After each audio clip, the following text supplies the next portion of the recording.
Hello, students. My name is Arratea Meza, and today I'm your teacher. Well, students, the class of today is very easy, very simple. Don't worry, it's about grammar. Well, but first, tell me, what can you see in this image? What do you see in this image? Tell me, please. Yes, flags of countries. That's correct. Okay, excuse me, Maria. Have you traveled to any of these countries? Tell me, please. Wow, Mexico? Wow, that's interesting. Well, the topic of today is related to these questions. So, what do you think about the topic? For you, what is the topic of today? Tell me, please. Yes, maybe. It could be. Okay, students, today we're going to learn about yes, no questions and double H questions in present perfect. Well, first we have the yes, no questions in present perfect. What do we use these questions for? Well, we use them for short answers.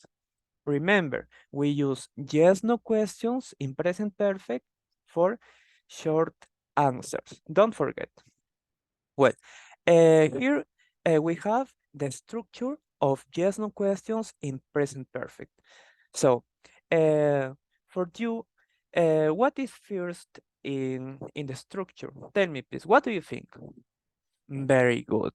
The auxiliary verbs have or has, and it depends on the very good. It depends on the subject pronouns that we use.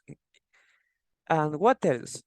Very good. The verb, but the verb in past participle. Remember, when we use the present perfect, we use the verb in the past participle form. Don't forget that. Plus the complement plus the interrogative sign. Well, here we have some sentences related to this structure. Here, I colored the auxiliary verb in green, the subject pronoun in purple, the verb in past participle uh, in red, and the complement uh, all in black.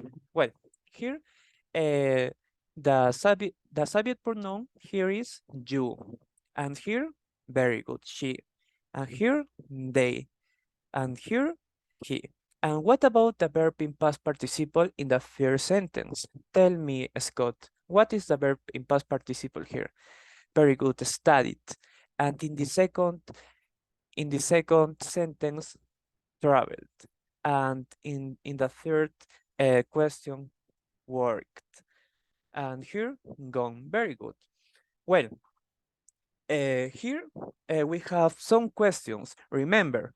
Uh, remember, the structure is the verb have, has, plus the subject pronoun, plus the verb in past participle, plus the complement, plus interrogative sign.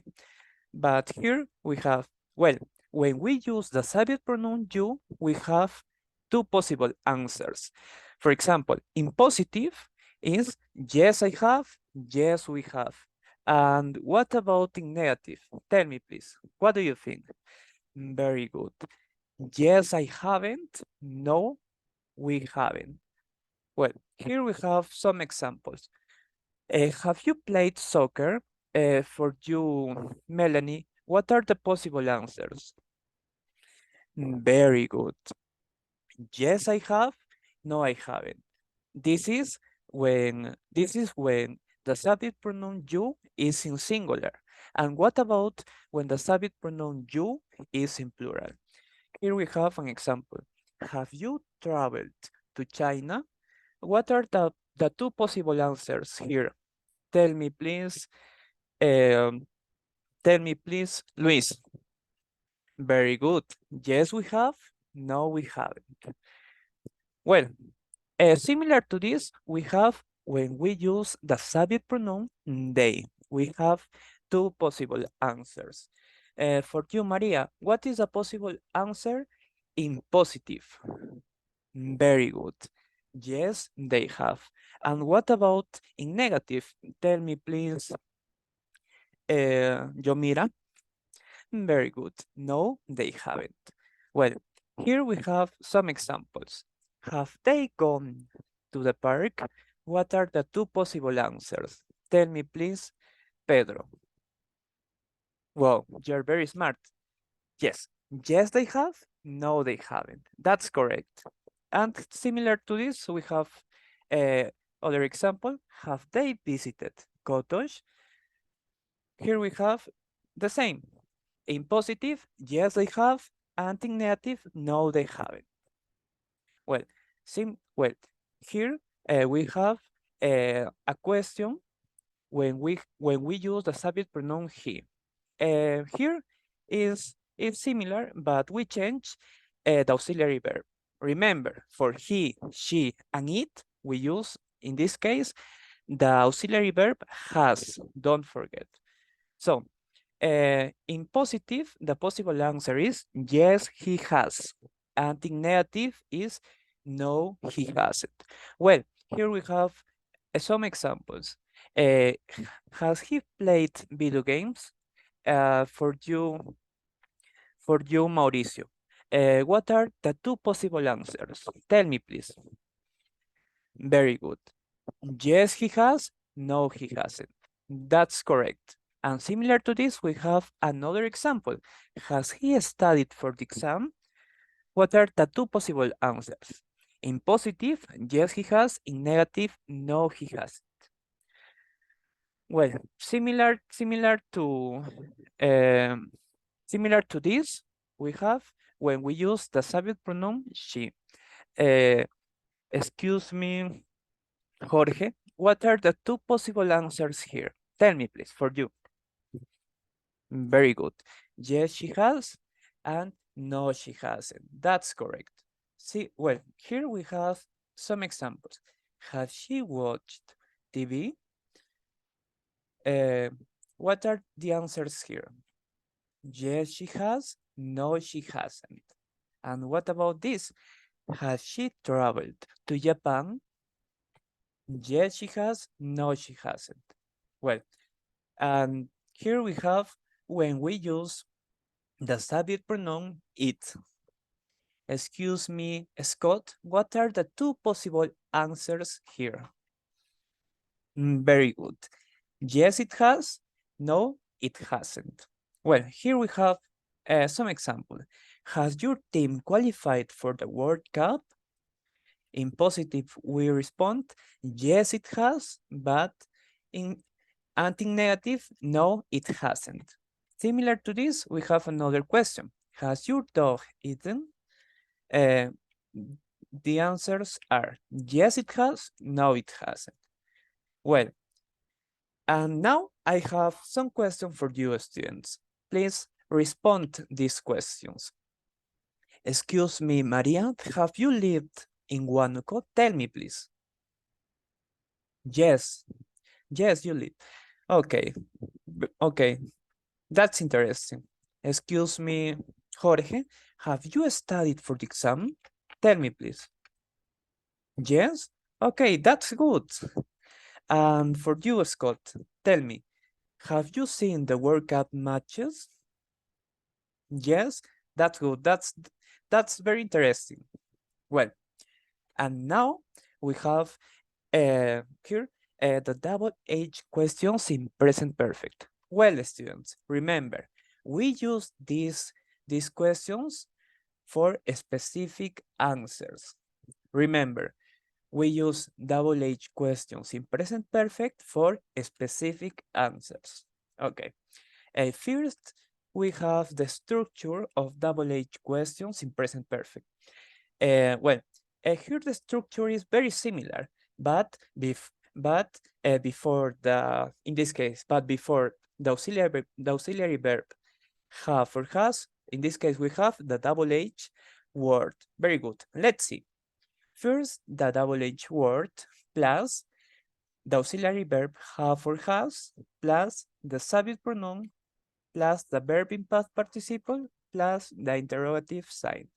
Well, here we have a box with some example. For example, that we have some double H words: who, quién, what, qué, when, cuándo, where, dónde, why, por qué, how, cómo.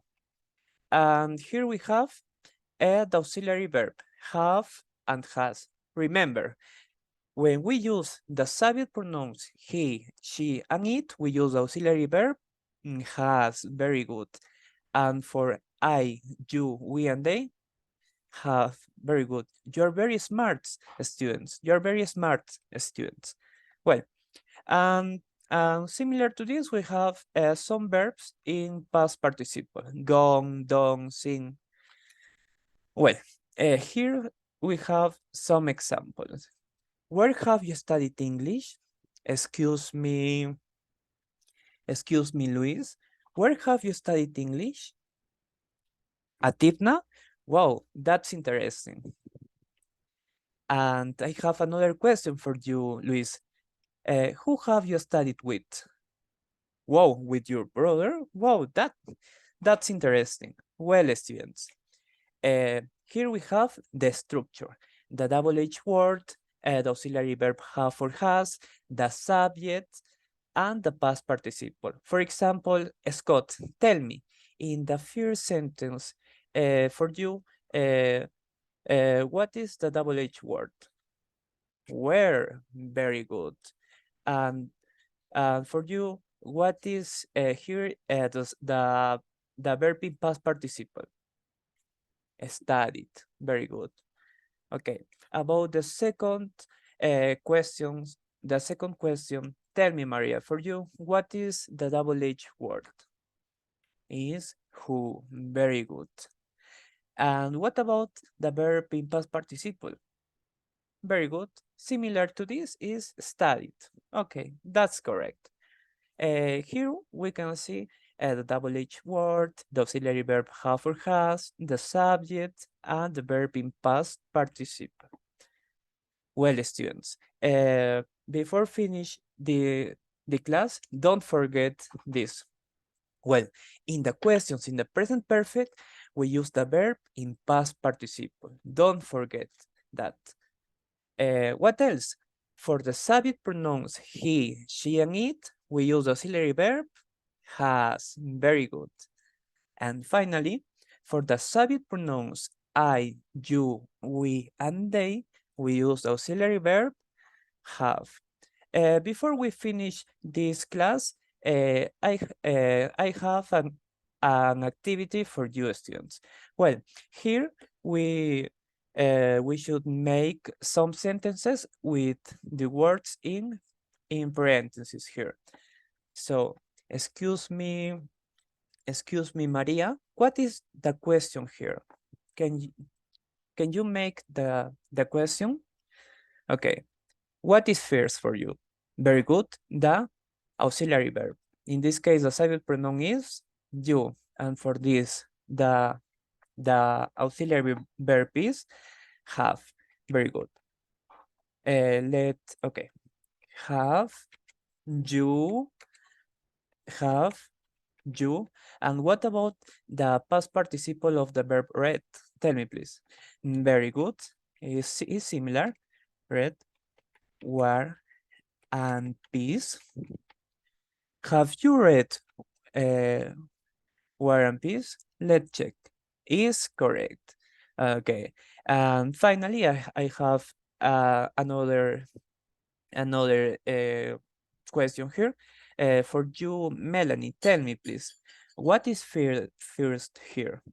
The auxiliary verb. In this case is has. Very good. And then, yes, the subject pronoun she. And what is the past participle of the verb be? Tell me. Very good. Been. Has she been late for a meeting? And let's check. It is correct. Okay, that's good. Well, students, that was all for the class. Thank you very much for your attention. Thank you. Bye, students.